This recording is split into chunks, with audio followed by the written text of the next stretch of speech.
अगर हम सोचना छोड़ देंगे तो हमारे लक्ष्यों, सपनों और महत्वाकांक्षाओं का क्या होगा? मस्तिष्क की कोई सीमाएं नहीं होती हैं, सिवाय उनके जिन्हें हम मानते हैं। मैं सोचता हूँ, इसलिए मैं कष्ट उठाता हूँ। जब मैं आखिरकार समझ गया कि सोचना मेरे सारे कष्ट का मूल कारण है, तो मैं उछल रहा था, उल्लास में था, राहत में था और कृतज्ञ था कि मैंने अपने जीवन में जो भी नकारात्मक अनुभव किया है, मुझे उसका सच्चा कारण पता चल गया है। यह उल्लास अस्थायी था, क्योंकि इसके ठंडा होने पर मेरे मन में अगले विचार टपक गए। अगर सोचना मेरे सारे कष्ट का मूल कारण है और मैं सोचना छोड़ दूं, तो फिर मैं अपना जीवन कैसे व्यतीत करूं? मेरे लक्ष्यों, सपनों और महत्वाकांक्षाओं का क्या होगा? क्या मैं जीवन में चीजें चाहना छोड़ दूं? क्या मैं सोफे पर पसर कर टीवी देखने वाला बन जाऊं और अपने जीवन में कुछ भी न करूं? अगर आप सोच रहे हो, तो हाँ, मैं टेलीपैथी जानता हूँ और आपके मन के विचार पढ़ सकता हूँ। मैं बस मजाक कर रहा था, लेकिन अगर आप सोच रहे हो कि मैंने वही सटीक सवाल कैसे लिख दिया जो आपके मन में इस समय था, तो ऐसा इसलिए है क्योंकि मैं भी इंसान हूँ। हम सभी अपने सच्चे स्व को जागृत करने की समान यात्रा पर हैं, इसलिए आश्वस्त रहें कि आपके मन में जो विचार इस समय है, वह कई लोगों के मन में है, जब आप अपनी सच्ची भव्यता को देखते हैं। अब हम अपने प्रश्न पर लौटते हैं कि अगर हम सोचना छोड़ देते हैं, तो हमारे लक्ष्यों, सपनों और महत्वाकांक्षाओं का क्या होगा? जब मैंने इस प्रश्न पर मनन किया, तो बहुत सारा डर और चिंता सतह पर आने लगी, क्योंकि मैंने सोचा कि मुझे इन सारी चीजों को छोड़ना होगा और पहाड़ों के बीच में सन्यासी बनना रहना पड़ेगा। मैं निश्चित रूप से यह करने को तैयार नहीं था, हालांकि मैं चाहता था कि मैं इतना ज्ञानी होता और अपने जीवन से विरक्त होता, लेकिन मुझे संसार में रहने में सचमुच आनंद आता था। दूसरे लोगों के साथ जीवन की पूर्णता का अनुभव करना अच्छा लगता था, हालांकि मेरे जीवन का एक बड़ा हिस्सा कष्ट से भरा था। यहाँ मैं अपनी खोज बता रहा हूँ कि इस नई समझ के साथ हमारे लक्ष्यों और सपनों का क्या करना है। जैसा हमने पिछले अध्यायों में जिक्र किया है, विचारों और सोचने में फर्क होता है। विचारों और सोचने के स्रोत अलग अलग होते हैं और यह स्रोत ही बताता है कि इससे कष्ट उत्पन्न होता है या नहीं। इसी तरह हमारे लक्ष्य और स्वप्न कहाँ से आते हैं, उसी से तय होता है कि हम उनका पीछा करते समय बेहतरीन महसूस करते हैं या नहीं। इस संसार में कोई भी चीज अपने आप में अच्छी या बुरी नहीं होती, सिर्फ हमारी सोच ही उसे अच्छा या बुरा बनाती है। लक्ष्य, सपने और महत्वाकांक्षाएं भी अपने आप में अच्छे या बुरे नहीं होते, इसलिए वे दरअसल ये या वह वाली स्थिति नहीं है। मुख्य बात तो यह है कि ये लक्ष्य कहाँ से आ रहे हैं। लक्ष्यों के दो स्रोत हैं, प्रेरणा से उत्पन्न लक्ष्य और नैराश्य से उत्पन्न लक्ष्य।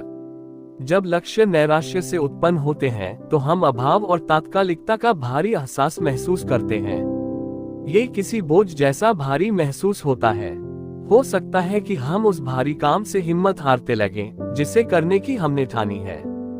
इससे आत्मविश्वास की कमी और आत्मशंका प्रकट होने लगते हैं। हमें हमेशा ऐसा महसूस होता है जैसे हमारे पास किसी चीज के लिए कभी पर्याप्त समय नहीं होता।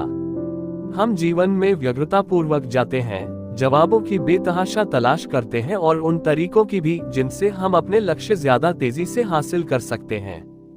हम हमेशा बाहर की ओर देखते हैं, कभी पर्याप्त महसूस नहीं करते या यह महसूस नहीं कर सकते कि हमें कभी पर्याप्त मिल पाता है। सबसे बुरी चीज, अगर हम अपने लक्ष्य को हासिल कर लेते हैं, तो उसके कुछ घंटों या दिनों बाद हमारे अंदर अभाव की वही भावनाएं सतह पर आने लगती हैं।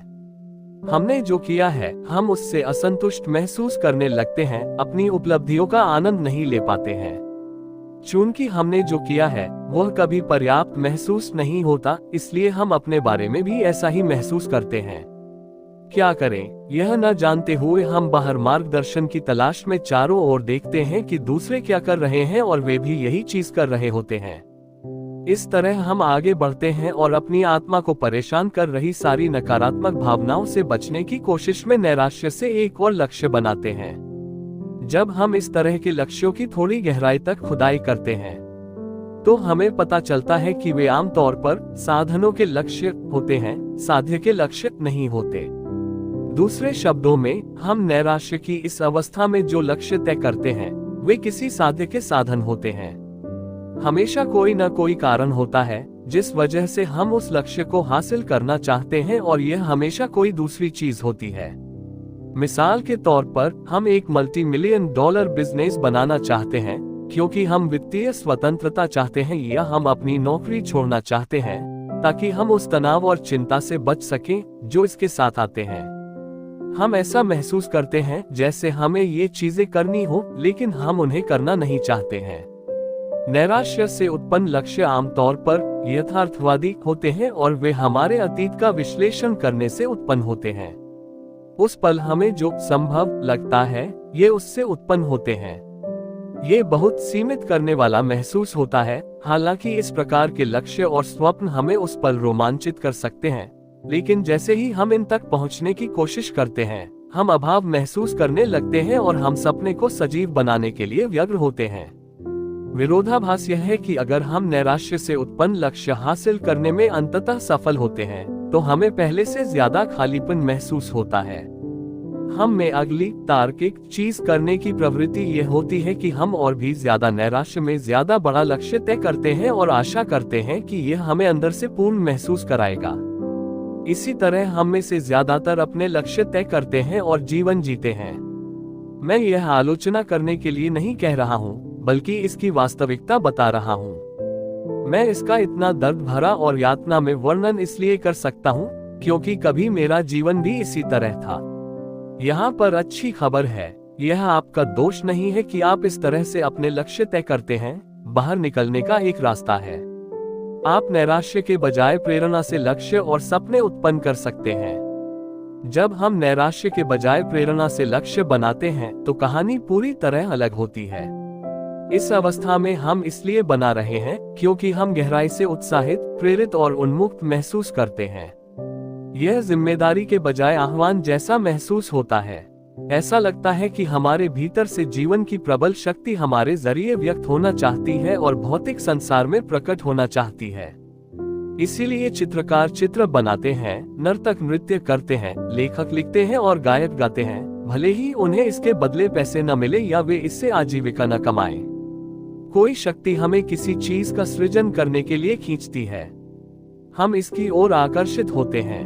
हम इसे करने के लिए मजबूर महसूस करते हैं। जब हम इस तरह महसूस करते हैं तो हम अभाव के बजाय प्रचुरता के स्थान से उत्पन्न कर रहे हैं और सृजन कर रहे हैं। सबसे आश्चर्यजनक चीज यह है कि हम बिना किसी कारण के सृजन कर रहे हैं।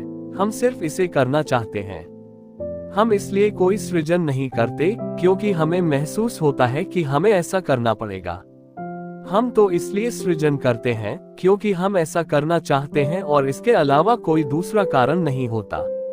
हम ये लक्ष्य इसलिए नहीं बना रहे हैं ताकि हम कोई दूसरी चीज कर सकें। हम इसका इस्तेमाल साधन के रूप में किसी दूसरी मनचाही चीज को पाने के लिए नहीं कर रहे हैं। ये सृजन पूर्णता और समृद्धि के स्थान से होता है। ये जीवन के आनंद और प्रेम का अति प्रवाह है। इसी कारण हम में से ज्यादातर लोग बच्चे पैदा करना चाहते हैं। हमारा उद्देश्य यह नहीं होता कि हम बच्चों के बड़े होने के बाद उनके पैसे का इस्तेमाल अपने रिटायरमेंट प्लान के लिए करें। हम तो बच्चे इसलिए चाहते हैं क्योंकि हम उनसे कुछ लेने के बजाय अपनी समृद्धि को उनके साथ बांटना चाहते हैं। ये भावना हमारे पास जो कुछ है उसे साझा करने के स्थान से आती है, बजाय इसके कि हम उनसे कुछ लेने की कोशिश करें। गहरी प्रेरणा की इस भावना का वर्णन करना बहुत मुश्किल है क्योंकि यह इस संसार से नहीं आती है। ये दरअसल हमारे अंदर से नहीं आती, बल्कि हमारे जरिए हमसे बड़ी किसी चीज से आती है। मैं इस भावना को दैवीय प्रेरणा कहना पसंद करता हूँ क्योंकि हम जो सृजन करना चाहते हैं उसके विचार और स्वप्न उससे ज्यादा बड़े होते हैं जिनका हम संभवतः सपना देख सकते हैं या खुद सोच सकते हैं। चूंकि दैवीय प्रेरणा हमारे अंदर से नहीं आती है बल्कि हमसे ज्यादा बड़ी किसी चीज से आती है, इसलिए यह अतीत के डेटा का विश्लेषण नहीं करती है या उस पर निर्भर नहीं होती है कि आपने या संसार में किसी दूसरे ने पहले क्या हासिल किया है। दैवीय प्रेरणा के कारण ही क्रांतिकारी सृजन और आविष्कार होते हैं जो कुछ समय पहले असंभव नजर आते थे। ये किसी तरह की सीमाओं, चारदीवारी या बाधाओं को नहीं पहचानती है। यह अविश्वसनीय रूप से उन्मुक्त शक्ति होती है जो हमें ऊर्जावान करती है और ऊपर उठाती है। हमें ऐसा महसूस कराती है जैसे हमें जीवन का नशा चढ़ा हो। इस अवस्था में हम पूर्ण महसूस करते हैं। हम बेशर्त प्रेम, खुशी और शांति से भरे महसूस करते हैं। हम किसी चीज का विश्लेषण नहीं करते, तुलना नहीं करते, आलोचना नहीं करते, मूल्यांकन नहीं करते या तर्कसंगत नहीं बनाते। इसके बजाय हम सचमुच जीते हैं, प्रेम करते हैं, बताते हैं, देते हैं, बनाते हैं, विकास करते हैं और पोषण देते हैं। ये दरअसल उन सबसे महान भावनाओं में से एक है जिनका हम अनुभव कर सकते हैं, और यह सचमुच एक उपहार है कि हम इंसान के रूप में दिव्य का अनुभव कर सकते हैं, और ऐसा इसलिए है क्योंकि हम एक ही स्रोत से हैं। हर व्यक्ति ने इस गहरी भावना और इच्छा को महसूस किया है कि वह संसार में किसी शानदार चीज का सृजन करे जो नैराश्य के बजाय शुद्ध प्रेरणा की खातिर हो। अगले पैराग्राफ पर बढ़ने से पहले मैं आपको इस सिद्धांत का परीक्षण करने के लिए प्रोत्साहित करता हूँ। यहाँ पर रुकें और कुछ मिनट तक अपने जीवन के उन समयों के बारे में सोचें जहाँ आपको कोई जबरदस्त भावना महसूस हुई हो और आपके मन में यह इच्छा हुई हो कि आप किसी भव्य चीज का सृजन करें, क्योंकि आपको इसके बारे में गहरी प्रेरणा और आह्वान महसूस हुआ था। यह मायने नहीं रखता कि आपने सचमुच उसका सृजन किया या नहीं, लेकिन बस ऐसे समय के बारे में सोचें जब आपने प्रेरणा की खातिर सृजन करने की यह भावना महसूस की थी। क्या ये पूरे संसार की सबसे अद्भुत चीजों में से एक नहीं है? हम में से ज्यादातर लोग इस दैवीय प्रेरणा को महसूस करते हैं, लेकिन जैसे ही हम इसे करने की सोचने लगते हैं, हम इसे दबा देते हैं। हम सोचकर शंका उत्पन्न कर लेते हैं, ये तर्क देते हैं कि हम इसे क्यों नहीं कर सकते, खुद को बताते हैं कि यह यथार्थवादी है, हमें कैसे ज्यादा महत्वपूर्ण चीजों पर ध्यान केंद्रित करना चाहिए और हम इसे करने के लिए पर्याप्त अच्छे नहीं हैं। जैसे ही हम सृजन की इच्छा देने वाले विचार के बारे में सोचना शुरू करते हैं, प्रेरणा का स्रोत पूरी तरह बंद हो जाता है और हम जीवन को हमेशा की तरह जीने लगते हैं। जब हम उस स्रोत से कट जाते हैं तो हम प्रचुरता, उल्लास, परम आनंद, खुशी, शुद्ध प्रेम की भावनाओं से भी कट जाते हैं। तब हम शंका, चिंता, कुंठा, दुख और सीमित, अटके महसूस करने की भावनाओं की ओर लौट जाते हैं और अपने जीवन से कुंठित महसूस करने लगते हैं। हम एक समय में एक ही आह्वान का अनुसरण कर सकते हैं, या तो प्रेरणा का या फिर नैराश्य का। दोनों एक साथ कायम नहीं रह सकते, लेकिन हम दोनों के बीच झूल सकते हैं, जो इस बात पर निर्भर करता है कि हमारे अंदर सोचने का काम कितना ज्यादा चल रहा है। जब हम सोचना छोड़ देते हैं तो हम लक्ष्य और सपने रखना नहीं छोड़ते हैं। हम दरअसल अपने सच्चे स्वभाव में लौट जाते हैं और नैराश्य के बजाय प्रेरणा से लक्ष्य व सपने बनाने लगते हैं। हम सृष्टि के विचारों को अपने मन में आने की अनुमति देते हैं, जो हमें दैवीय प्रेरणा की ओर ले जाते हैं। हमारे अंदर किसी ऐसी चीज का सृजन करने की इच्छा जागृत होती है जो संसार में पहले कभी नहीं बनी। जब हम दैवीय प्रेरणा महसूस करते हैं तो हम सजीव, संपूर्ण आनंद, प्रेम, शांति और संतुष्टि महसूस करते हैं। हम कैसे जान सकते हैं कि कोई लक्ष्य या सपना प्रेरणा से उत्पन्न हुआ है या नैराश्य से? कोई सपना या लक्ष्य प्रेरणा से उत्पन्न हुआ है या नहीं, ये जानने का आसान तरीका विचारों और सोचने के फर्क को याद रखना है। जो लक्ष्य और स्वप्न विचार के रूप में आते हैं, वे प्रेरणा से उत्पन्न होते हैं। जो लक्ष्य और स्वप्न सोचने से आते हैं, वे नैराश्य से बनते हैं।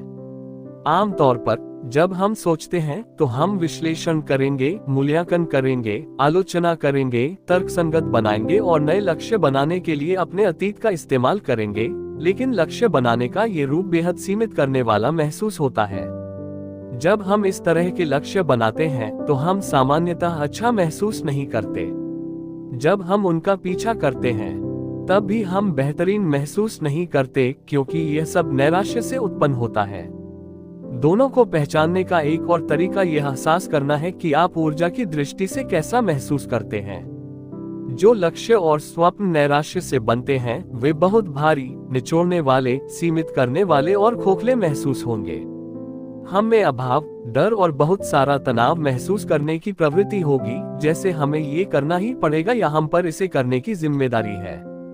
इस तरह के लक्ष्यों के साथ ऐसा लगता है कि अगर हम इसे हासिल नहीं करते हैं तो इसके गंभीर परिणाम होंगे, इसलिए हम पर भारी दबाव होता है और बहुत कुछ दांव पर लगा होता है। मुझे यकीन है कि अब आप देख सकते हैं कि यह कैसे नैराश्य की भावना उत्पन्न कर सकता है।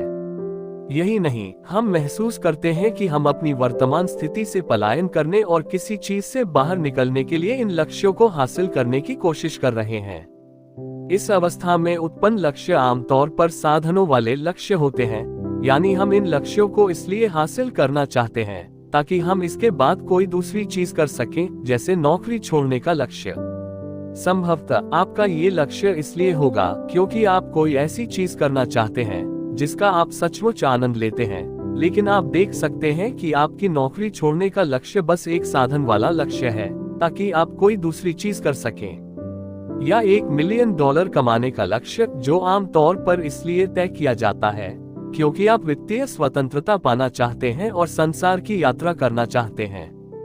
ये लक्ष्य हमेशा किसी साध्य के साधन है और स्वयं में साध्य नहीं है। हमेशा एक कारण होता है कि हम इन लक्ष्यों को हासिल करना चाहते हैं और यह हमें अंदर से बहुत खोखला महसूस कराता है। मैं इस बात पर जोर देना चाहता हूं कि इनमें से कोई लक्ष्य आंतरिक दृष्टि से बुरा नहीं है।